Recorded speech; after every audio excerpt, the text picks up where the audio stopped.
जी बेटा अस्सलाम वालेकुम। आ जाइए जल्दी से, कैसे हैं आप लोग?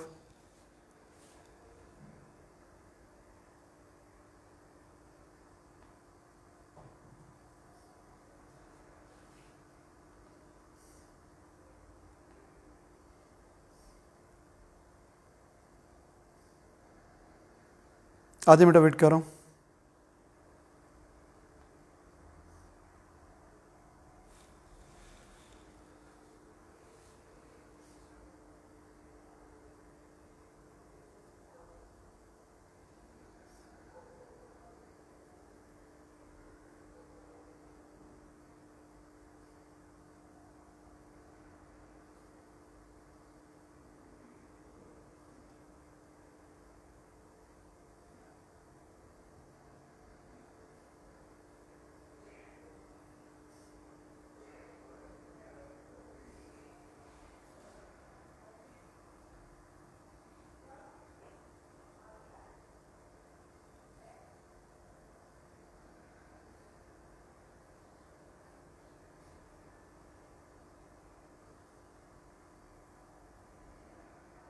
जी जनाब, last time we covered nuclear fusion reaction. क्या होता था fusion reaction? The breaking of a heavy nucleus into two approximately same size nuclei. ठीक है, breaking of a heavy nucleus. तो जब एक्सप्लोजन होता है तो क्या होता है, यूरेनियम को जब बम्बार्ड करते हैं न्यूट्रॉन से तो यूरेनियम एक्सप्लोड होकर बेरियम एंड क्रिप्टॉन बनता है और साथ में न्यूट्रॉन्स भी निकलते हैं और बहुत एनर्जी से निकलते हैं। ठीक है, बहुत ज़्यादा एनर्जी रिलीज होती है। ओके, इसको बोलते हैं फिजन रिएक्शन। फिजन रिएक्शन, ये एनर्जी कहां से आई? Energy can not be created, not be destroyed. तो आप बोलेंगे रिएक्टेंट्स का मास ज्यादा है, यूरेनियम और न्यूट्रॉन का टोटल मास ज्यादा है, बेरियम क्रिप्टॉन और जो न्यूट्रॉन्स बन रहे हैं उनका टोटल मास कम है। तो रिएक्टेंट्स का मास ज्यादा है, प्रोडक्ट का मास कम है। तो जो मास में डिक्रीज आया है उसको बोलते हैं मास डिफेक्ट। जो डिक्रीज इन मास है ना, it has been converted into energy, E equal to mc square. फिर हमने बात की चेन रिएक्शन। फ्यूजन में जो 3 न्यूट्रॉन्स निकल रहे थे वो फर्दर 3 यूरेनियम न्यूक्लियस से मिलकर रिएक्शन को कंटिन्यू कर सकते हैं और एक चेन रिएक्शन स्टार्ट हो जाता है। ठीक है, अगर इसको हम कंट्रोल कर लें तो न्यूक्लियर पावर स्टेशन में बिजली बना लेंगे। Uncontrolled chain reaction atomic bomb बन जाएगा। तो आज हम वो रिएक्शन पढ़ेंगे जो जो यूज होता है हाइड्रोजन बॉम्ब में। एटॉमिक बॉम्ब पढ़ लिया, जो यूज होता है स्टार्स के ऊपर। फ्यूजन रिएक्शन, हेडिंग लिखिए न्यूक्लियर फ्यूजन।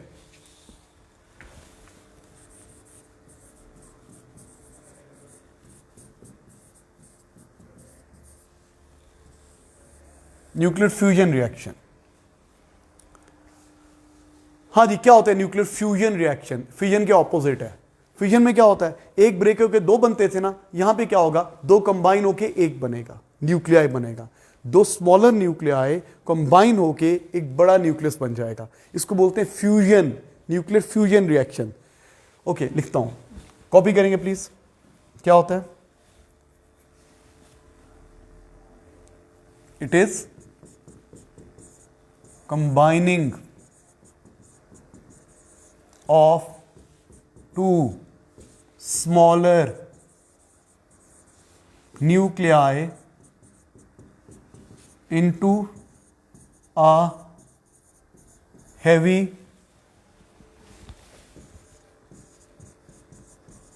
nucleus. Sorry,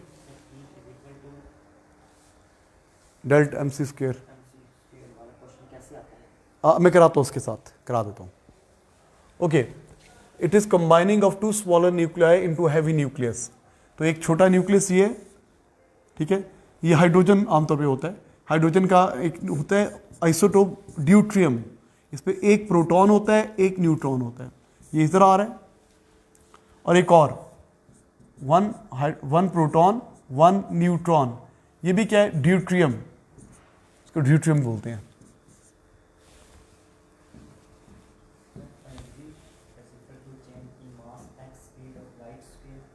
हाँ जी जी, मैं लिखवाता हूं अभी आपको, इससे भी यूज होगा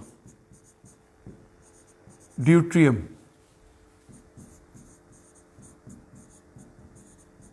ड्यूट्रियम क्या कर रहा है, ऑपोजिट डायरेक्शन में आ रहा है। अच्छा, इतनी तेज स्पीड पे आ रहा है कि फ्यूज हो जाए एक दूसरे में।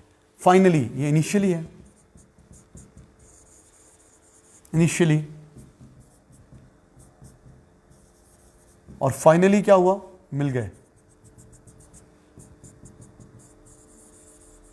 फाइनली ये चीज बन गई, क्या बन गया, 2 प्रोटॉन्स हो गए, 2 न्यूट्रॉन्स हो गए, और ये क्या बन गया, helium.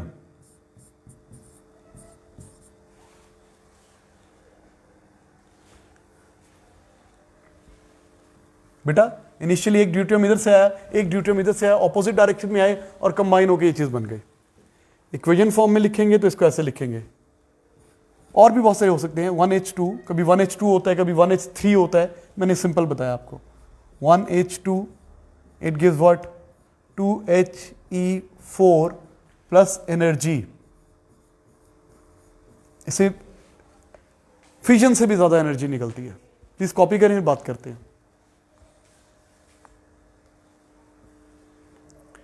It is combining of 2 smaller nuclei into heavy nucleus। 2 smaller nuclei opposite direction में आए, इतनी तेज आए कि आपस में फ्यूज हो गए। ठीक है, बहुत स्पीड चाहिए इसके लिए, अब बात करते हैं, पहले लिख लें। इसको बोलते हैं फ्यूजन रिएक्शन। इक्वेशन फॉर्म में यूं लिखेंगे,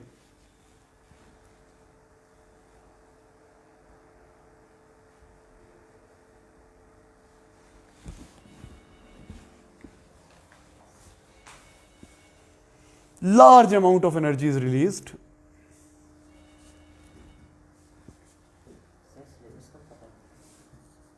large amount of energy is released during fusion। Large amount of energy is release during fusion. बात करते हैं बेटा, सारी सिलेबस की बात करते हैं अभी। Large amount of energy is release during fusion.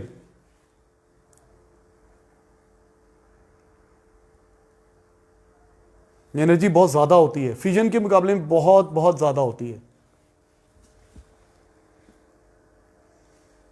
कहां से आई, वही कॉन्सेप्ट है। इनका मास, टोटल मास ज्यादा है, इसका टोटल मास कम है।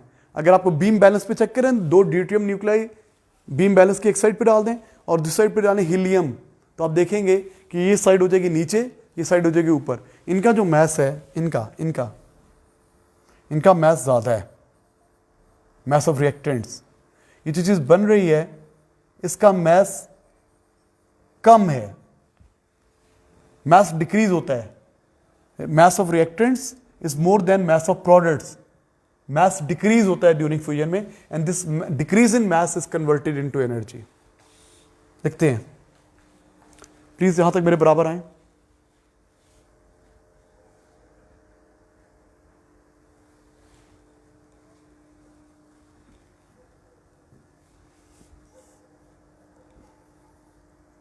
mass of product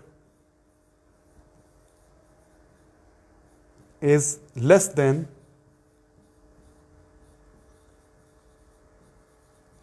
mass of reactants, that is mass decreases in fusion, or this decrease in mass is converted into energy। वही कॉन्सेप्ट जो उधर था। जब भी न्यूक्लियर रिएक्शन में एनर्जी रिलीज होगी तो आप देखेंगे मास एनर्जी में ट्रांसफॉर्म हुआ है। जब भी न्यूक्लियर रिएक्शन में एनर्जी रिलीज होगी तो मास कम हुआ है, एनर्जी में कन्वर्ट हो गया है। दिस डिक्रीज इन मास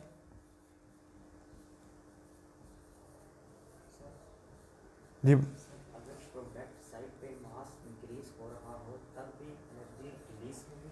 नहीं, अगर यहां पे तो फिर एनर्जी एब्जॉर्ब होगी, फिर वो क्या होगा, एंडोथर्मिक रिएक्शन होगा। फिर आप उसको इतनी एनर्जी देंगे कि वो मास में कन्वर्ट हो जाएगा, वो एंडोथर्मिक रिएक्शन होगा। ये तो एक्सोथर्मिक है ना। This decrease in mass is converted into energy. This decrease in mass is converted into energy. बेटा कंबाइनिंग ऑफ न्यूक्लियाई को बोलते हैं फ्यूजन। 2 छोटे न्यूक्लियस कंबाइन होकर एक बड़ा न्यूक्लियस बन जाते हैं, लेकिन जब टोटल मास चेक करते हैं, इनका मास ज्यादा होता है, इसका मास कम होता है। वो जो मास में कमी आती है वो एनर्जी बन जाती है। इसमें ह्यूज अमाउंट ऑफ एनर्जी निकलती है, और यही एनर्जी सोर्स है स्टार्स के ऊपर, सन के ऊपर। सन के ऊपर जो इतनी एनर्जी आ रही है ना, वहां पे चेन फ्यूजन रिएक्शन हो रहा है, वहां पे फ्यूल प्रेजेंट है। इसका फ्यूल क्या है, हाइड्रोजन गैस। ये फ्यूल है ना, ये फ्यूल जिससे मिलके ये रिएक्शन हो रहा है। जब फ्यूल खत्म हो जाएगा तो सन बुझ जाएगा। कॉपी करें, फिर अगली स्क्रीन पे आ रहे हैं।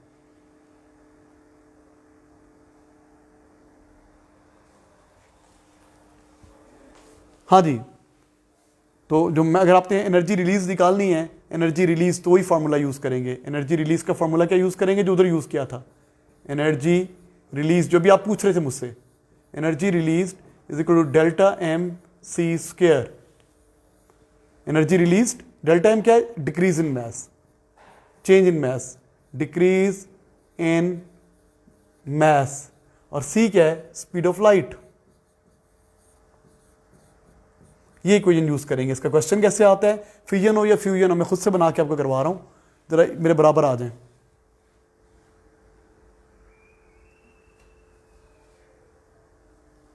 कोई भी रिएक्शन हो, ये हर जगह पे ये एप्लीकेबल है, चाहे फिजन है चाहे फ्यूजन है, मैं क्वेश्चन करवा रहा हूं आपको। जल्दी से बराबर आए।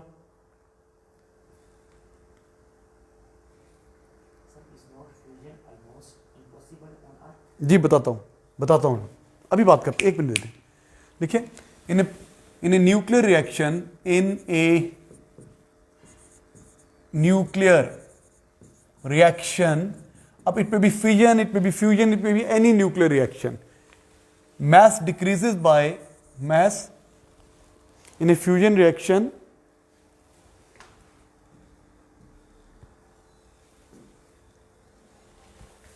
mass decreases by 10 power minus 28 kilograms. How much energy is released? How much energy is released?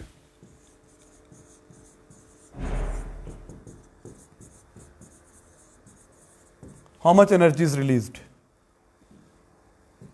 हाँ जी, in nuclear reaction mass decreases by this much. अब ये चाहे फिजन है चाहे फ्यूजन है चाहे कोई और है, मैस कम हो रहा है, मैस कम हो रहा है तो एनर्जी निकलेगी, क्योंकि जितना भी मैस में कमी होगी वो एनर्जी में कन्वर्ट हो जाएगा। तो क्या फॉर्मूला है एनर्जी रिलीज का, delta M C square, square लिखा हुआ है, एल स्क्वायर। जी हमें क्या क्या पता है, हमें डिक्रीज इन मैस पता है, कितना है, 10 पावर माइनस 28 किलोग्राम्स।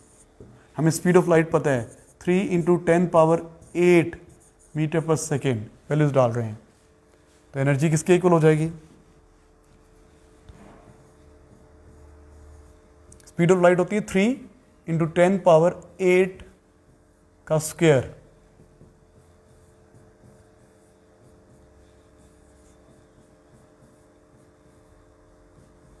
सॉल्व कर लेते हैं, 9 इंटू 10 पावर माइनस 12 जॉल्स, इतनी एनर्जी रिलीज हो रही है।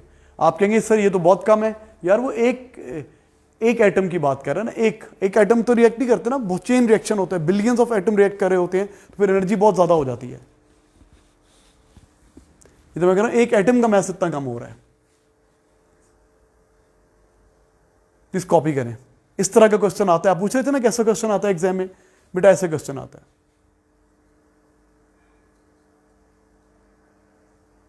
प्लीज कॉपी कर लें।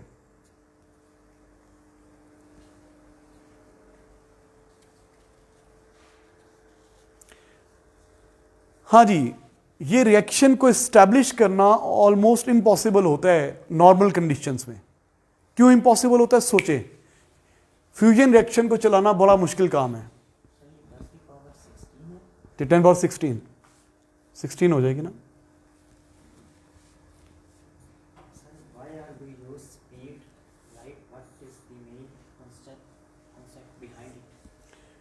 यार ये इतनी डिटेल्स मुझे चाहिए नहीं। काइनेटिक एनर्जी का फॉर्मूला होता है ना, हाफ एम वी स्क्वायर। तो आइंस्टाइन ने इसी को यूज किया होगा। हाफ की तो कोई हैसियत ही नहीं है जब बहुत बड़ी बड़ी वैल्यूज को डील कर रहे हैं। तो मैथ्स की जगह एम है, और जब स्पीड ऑफ लाइट की बात करते हैं तो उसके लिए सी यूज करते हैं। ये उसी से फॉर्मूला बना हुआ है, एम सी स्क्वायर, मुझे ऐसे ही लगता है। और सी की फॉर्म में क्यों लेके आते हैं, क्योंकि एनर्जी फोटॉन्स की फॉर्म में जाती है, फोटॉन्स एनर्जी पैकेट्स की फॉर्म में जा रही होती है जो एमिट होती है, या तो पार्टिकल्स की काइनेटिक एनर्जी बन जाती है या गैमा फोटॉन्स एमिट होते हैं, और फोटॉन्स की जो स्पीड होती है वो स्पीड ऑफ लाइट होती है। इतनी डिटेल नहीं चाहिए, याद करें इसको। ये मैं अपनी खुद से ही बोगियां मार रहा हूं, पता नहीं ऐसा हो या ना हो, मुझे ऐसा लगता है ऐसा होगा। कॉपीड? अच्छा भाई, why this reaction is difficult to establish? क्यों भाई, फ्यूज क्यों नहीं कर सकते आप दो न्यूक्लियर को इजीली? एक न्यूक्लियस ये आ रहा है, एक न्यूक्लियस ये आ रहा है, तो आपको पता है इस पे भी कौन सा चार्ज है? पॉजिटिव। इस पे भी कौन सा चार्ज है? पॉजिटिव। तो दोनों क्या है? Like charges. दोनों क्या है? Like charges. रिपेल, वो एक दूसरे के पास आना पसंद नहीं करते, रिपेल करते हैं। न्यूक्लियर है ना, इनके अराउंड इलेक्ट्रॉन कोई नहीं है, आयंस है। दो न्यूक्लियर हैं, इससे पॉजिटिव चार्ज, इससे पॉजिटिव, पास आएंगे, स्लो होंगे, रुकेंगे, वापस चले जाएंगे, तेज आएंगे और करीब आके रुकेंगे, फिर वापस से। रुकते क्यों हैं? फोर्स मोशन के ऑपोजिट लग रही है। जब फोर्स मोशन के ऑपोजिट लगती है तो चीजें स्लो डाउन होती है ना। जब मैं इसको ऊपर फेंकता हूं, ऊपर जाते स्लो हो रहा है, नीचे आते फास्ट हो रहा है। क्यों? जब ये ऊपर जा रहा है, जा ऊपर रहा है, अर्थ नीचे पुल कर रही है, मोशन के ऑपोजिट फोर्स लग रही है तो स्लो होगा। जब नीचे आ रहा है तो फास्ट क्यों हो रहा है? तशरीफ भी नीचे ला रहा है, अर्थ खींच भी नीचे रही है तो फास्ट हो जाएगा। तो यहां पे क्या है, ये मूव कर रहे हैं लेफ्ट पे, मूव कर रहे हैं लेफ्ट पे। बेटा फोर्स किधर लग रही है? यूं, मोशन के ऑपोजिट, यूं लग रही है force. Force is opposite to the motion. तो क्या होगा? पास आके स्लो होंगे, रुकेंगे, वापस चले जाएंगे। ज्यादा तेज आएंगे, ज्यादा करीब आके रुकेंगे, फिर वापस चले जाएंगे। बहुत ही तेज आएंगे तो शायद टच हो जाएं और वापस चले जाएं। फ्यूज कराना है, उससे भी ज्यादा स्पीड चाहिए। ठीक है, तो बहुत हाई स्पीड कैसे पॉसिबल होती है? Very high temperature. आपको पता है ना टेम्परेचर क्या होता है? It is mean kinetic energy of molecules. जब बहुत ज्यादा टेम्परेचर हो जाएगा तो मॉलिक्यूल इतना फास्ट हो सकते हैं कि फ्यूजन रिएक्शन स्टार्ट हो जाए। अब कितना फास्ट? थाउजेंड्स ऑफ डिग्री, 20,000, 30,000, मुझे एग्जैक्ट वैल्यू नहीं पता। इतनी ज्यादा टेम्परेचर कैसे करेंगे? और क्या मसला है? इतने ज्यादा टेम्परेचर किस कंटेनर में हो सकता है? वो तो कंटेनर पहले ही इवेपोरेट हो जाएगा। किसी भी चीज का मेल्टिंग पॉइंट तो इससे कम होता है, तो फिर प्रॉब्लम ही है। फिर कैसे एस्टेब्लिश करते हैं? इसका एक तरीका है, हम पार्टिकल एक्सेलरेटर लेते हैं। चार्ज पार्टिकल एक्सेलरेटर डिवाइसेस होती हैं जो पार्टिकल को एक्सेलरेट कराती है। पार्टिकल एक्सेलरेट कराते हैं, ऑपोजिट डायरेक्शन में लेके आते हैं और यहां से रिएक्शन स्टार्ट हो जाता है। फिर उससे इतनी एनर्जी बनती है कि सराउंडिंग वाले एटम्स एक चेन रिएक्शन स्टार्ट हो जाता है। ठीक है, तो पहले लिखते हैं इसके बारे में। This reaction is very difficult to establish. Yes yes, this comes as fusion reaction.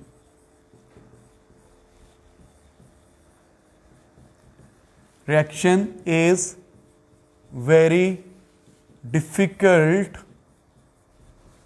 to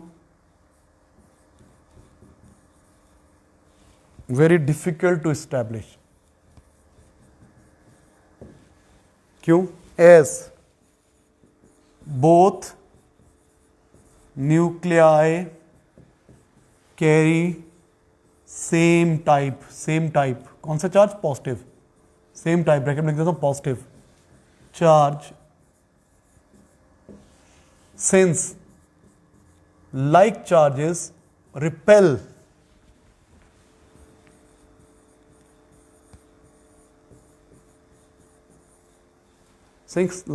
repel this fusion reaction is very difficult to establish as both nuclei carry same type positive charge. Since like charges repel, therefore it is very difficult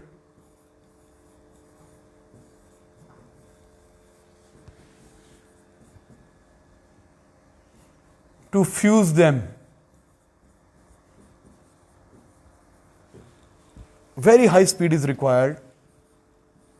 Very high speed is required to fuse the nuclei together. क्योंकि like charges repel करते हैं, इसलिए आपको बहुत high speed चाहिए उनको fuse करने के लिए, उनको आपस में मिक्सअप करने के लिए, एक दूसरे में पेनिट्रेट करने के लिए बहुत हाई स्पीड चाहिए।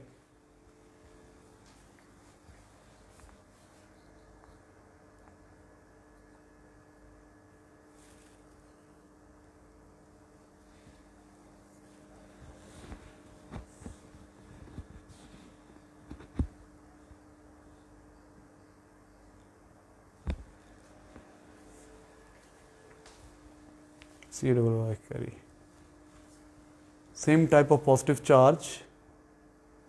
Since like charges repel, therefore it is very difficult to fuse them together.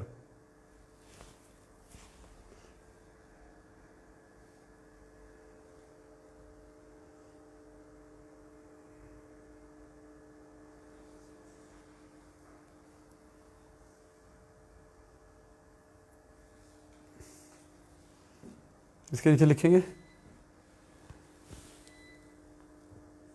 O light तो जाने लगी है, 1 मिनट एक्स्ट्रा लाइटें बंद करने में।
जी बेटा, हमारी लाइट गई है और ये यूपीएस भी चल रहा है, कभी भी बंद हो सकता है, इसलिए जल्दी जल्दी ख़त्म करते हैं। हाँ जी, लिखिए, इसके साथ लिखिए, इसके बाद लिखिए fusion reaction, sorry, in fusion reaction large amount of energy is released. मैं लिखवा रहा हूं आपको, लिखिए, in fusion reaction large amount of energy is released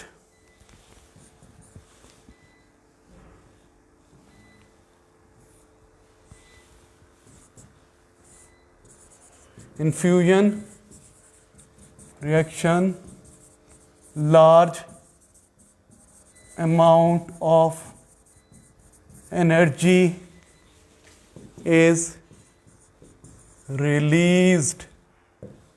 ठीक है, ये लिख लिया था आपने पहले भी। So the chain fusion reaction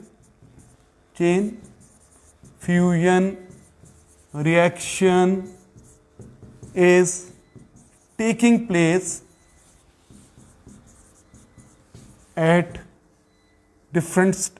different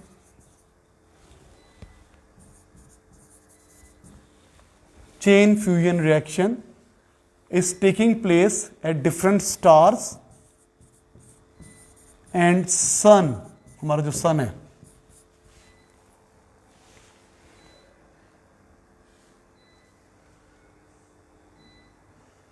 तो इतनी ज़्यादा एनर्जी सन से आ रही है और वहां पे कौन सा रिएक्शन हो रहा है? फ्यूजन रिएक्शन हो रहा है, फ्यूजन रिएक्शन हो रहा है सन पे।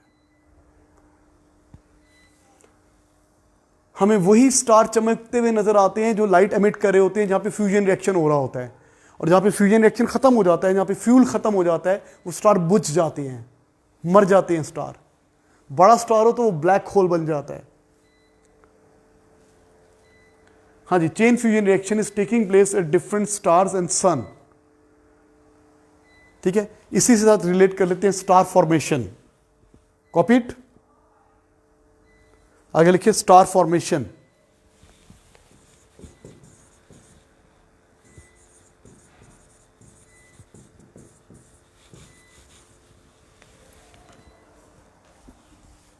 बेटा, हमारी यूनिवर्स में स्टार डस्ट है। In our universe there is stardust. In our universe there is the star dust. ये स्टार डस्ट क्या है? ये स्टार डस्ट क्या है? रॉकी मटेरियल्स हैं और बड़ी बड़ी रॉक्स हैं, ये छोटे छोटे डस्ट पार्टिकल्स नहीं है। स्टार डस्ट क्या होती हैं? एक 10 किलोमीटर डायमीटर का पत्थर है, कोई रॉक है, कोई आइस है, ये बहुत सारी चीजें रैंडमली फिर रही हैं। ये स्टारडस्ट क्या होता है? रॉकी, रॉक्स और आइस और इनका मिक्सचर, ये फिर रहा है। रैंडमली फिर रहा है। एक तो सोलर सिस्टम है ना, सन के अराउंड प्लैनेट्स इवॉल्व कर रहे हैं। This stardust is moving randomly. Stardust is moving randomly. Sometime by chance they pass closer to each other. कभी कभी ना ये एक दूसरे के करीब से गुजरते हैं। Sometime, बंद कर दो उसको। By chance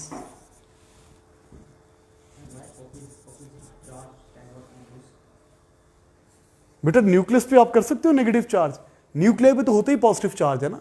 न्यूक्लियर की कॉम्बिनेशन को फ्यूजन कहते हैं। हर न्यूक्लियस के प्रोटॉन्स होते हैं, प्रोटॉन पे पॉजिटिव चार्ज होता है, आप नेगेटिव तो नहीं कर सकते ना उसको यार।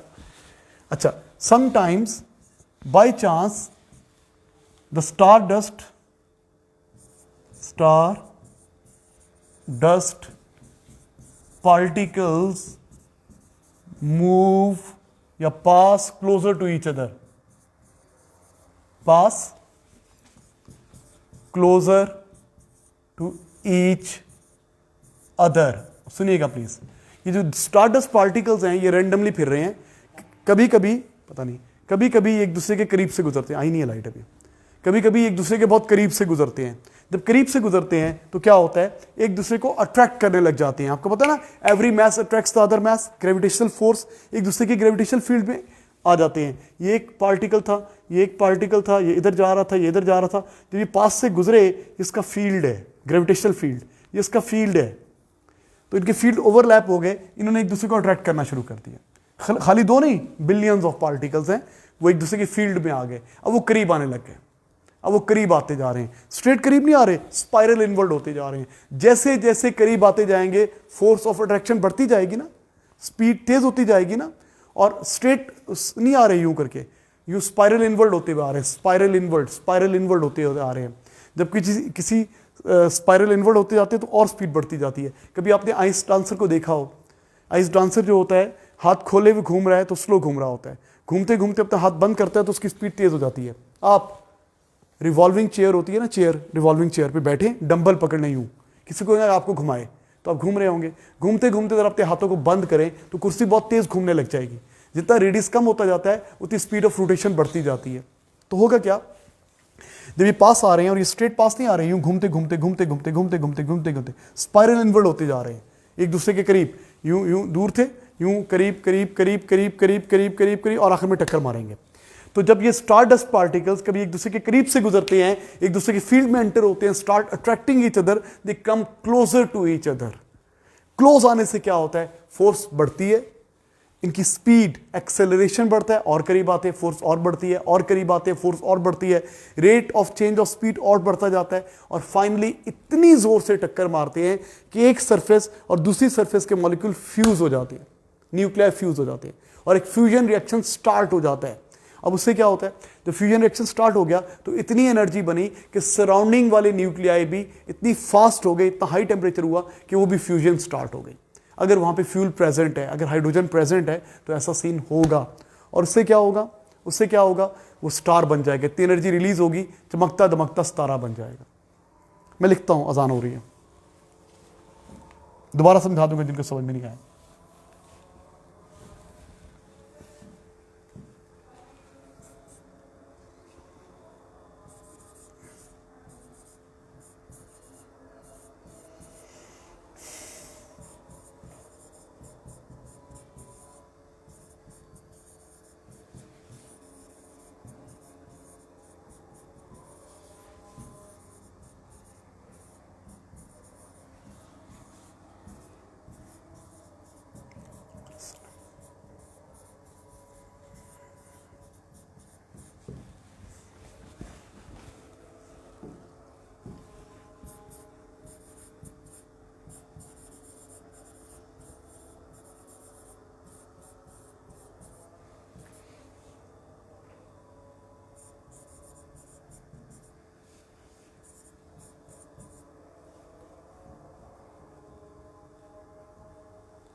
जी क्या लिखा है मैंने, सम पार्टिकल बाय चांस, किसकी बात कर रहा हूं, star dust, some time by chance star particle, star dust particles, star dust particles move or pass closer to each other. Now these particles start attracting each other gravitational force से. As they come closer, the gravitational force increases, ये increases लिखा हुआ है, and their speed increases at an increasing rate. Finally they collide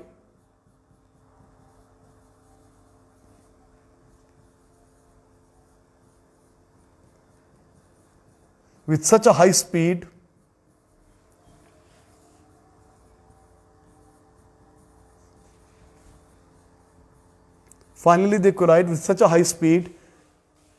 that nuclei on the surface they fuse.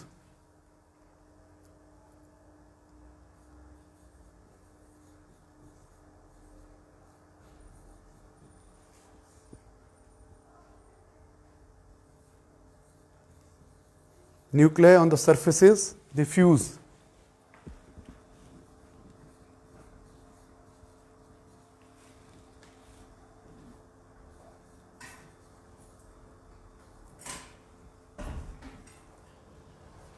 Now a chain fusion reaction starts. Chain fusion reaction starts. And a star is born. एक star बन गया. ये अच्छा देखता हूं.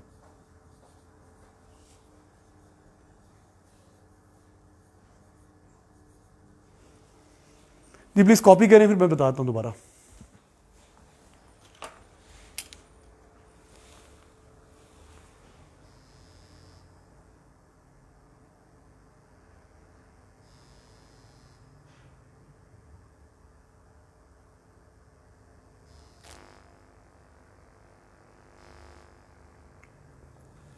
सदीम fusion reaction, सदीम आप question पूछ रहे हो ना, फ्यूजन रिएक्शंस को स्टार्ट होने के लिए जो होता है ना, फ्यूजन रिएक्शन को स्टार्ट होने के लिए हमें न्यूट्रॉन्स नहीं चाहिए होते. एक बात तो ये क्लियर है. अच्छा, जब दो बॉडीज बहुत तेज से आएंगे ना पास, ये देखो बहुत तेज से पास आ रही हैं, बहुत तेज से आ रही हैं कि फ्यूज हो जाएं. तो जब ये पास आएंगी, अगर इनके इलेक्ट्रॉन्स होंगे भी ना, तो वो रिपेल होके पास आने से इलेक्ट्रॉन्स को इतनी रिपल्शन मिलेगी, वो तो निकल जाएंगे ना इनसे, खाली न्यूक्लियाई रह जाएंगे, और खाली इसके न्यूक्लियाई और इसके न्यूक्लियाई आपस में कंबाइन हो जाएंगे. क्योंकि इलेक्ट्रॉन तो फ्री होते हैं ना, फिक्स क्या होते हैं, न्यूक्लियस फिक्स होते हैं, वो तो इधर उधर नहीं हो सकते थे. इलेक्ट्रॉन इधर उधर हो सकते थे, तो ये पास आए तो इलेक्ट्रॉन इधर उधर हो गए, लेकिन ये जो एक सरफेस के न्यूक्लियाई और दूसरे सरफेस के न्यूक्लियाई जो फिक्स थे वो कंबाइन हो गए. अब उनके कंबाइन होने से इतनी एनर्जी बनी कि सराउंडिंग टेम्परेचर इतना हाई हो गया, सराउंडिंग एटम से इतनी काइनेटिक एनर्जी गेन कर ली कि वो जोर जोर से टकरे मार के फ्यूज होने लगे. फिर उनसे इतनी एनर्जी बनी कि उनके सराउंडिंग, तो एक चेन फ्यूजन रिएक्शन स्टार्ट हो गया. यहाँ पे न्यूट्रॉन्स की बम्बार्डमेंट की जरूरत नहीं है, यहाँ पे हाई स्पीड की रिक्वायरमेंट है. पहले दो सरफेसेस, दो स्टार बहुत जोर से टक्कर मारी तो फ्यूजन रिएक्शन स्टार्ट हो गया. इलेक्ट्रॉन तो इधर उधर चले गए,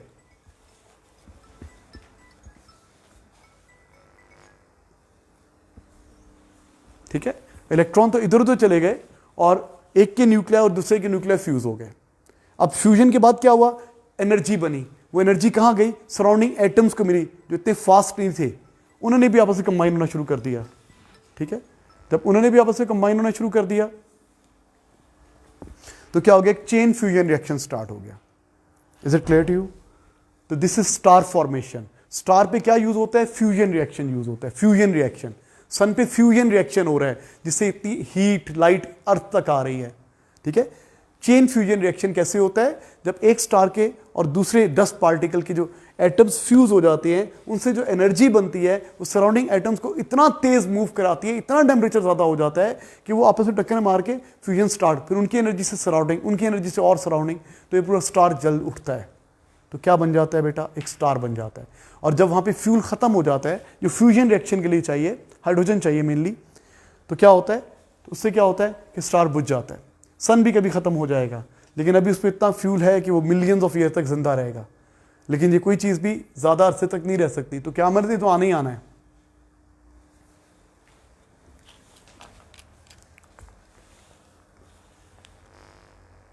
ठीक है मेरा बेटा। सो इसके साथ हमारा न्यूक्लियर फिजिक्स ओवर हो गया। बेटा हमने पढ़ लिया फ्यूजन रिएक्शन, स्टार फॉर्मेशन। अच्छा, अब प्लान क्या है।